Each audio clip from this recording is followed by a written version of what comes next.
Ninazungumza juu ya nguvu za Mungu kuondoa kikwazo, kuondoa vizuizi ambavyo vipo ili kuzuia mtu asifikie mwisho wake.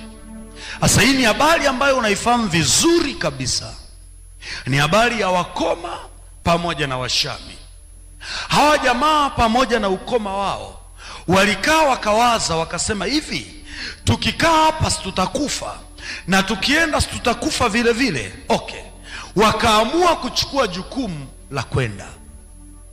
Sasa wao wakati wanaenda walikuwa hawajui kinachotokea, ila Washami walikuwa wanajua kinachotokea. Washami wakasikia vishindo vya magari, Washami wakasikia vishindo vya farasi, wakaacha vitu vyao wakakimbia.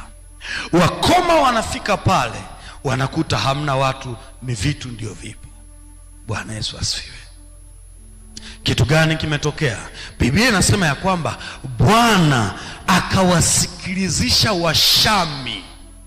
Kwa hiyo kilichotokea ni kwamba wakati hawa wakoma wanatembea, nguvu za Mungu zikaingia kazini, zikaenda kutenda kazi. Wale Washami ambao walikuwa pale kama kikwazo kwa hao wakoma, ili wasiweze kupata vile vitu ambavyo walikuwa wanataka wavipate, wakaondoka, wakakimbia. Bwana Yesu asifiwe. Kikwazo kikaondoka, changamoto ikaondoka. Ndivyo ambavyo tunapoomba hapa nguvu za Mungu, kuna mahali Mungu anaenda kusikilizisha vitu, kuna mahali nguvu za Mungu zinaenda kupita.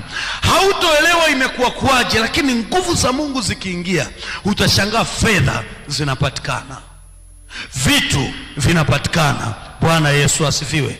Si Mungu akusaidie katika jina la Yesu, kama ilivyokuwa kwa Washami walivyokimbia, na changamoto ziondoke kwako, uweze kupata vile vitu ambavyo unavihitaji ili uweze kufikia mwisho. Bwana Yesu asifiwe sana. Ukisoma pia kile kitabu cha Yoshua, ile sura ya 6 mstari wa kwanza, Yoshua sura ya 6 mstari wa kwanza, Biblia inasema basi Yeriko ulikuwa umefungwa kwa ajili ya wana wa Israeli.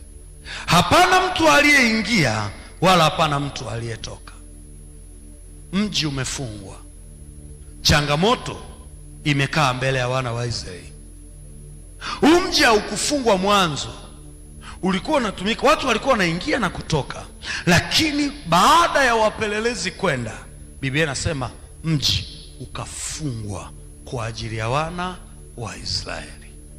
Kikwazo kikawekwa kwa ajili ya wana wa Israeli wasiweze kupita kuelekea kule ambako wanatakiwa wafike.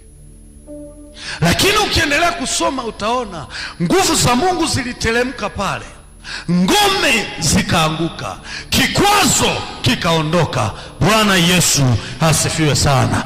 Ninamwamini Mungu katika jina la Yesu, hata sisi tunavyoomba mahali hapa, kuna ngome lazima zianguke, kuna vikwazo lazima viondoke katika jina la Yesu Kristo aliye hai. Bwana Yesu asifiwe sana.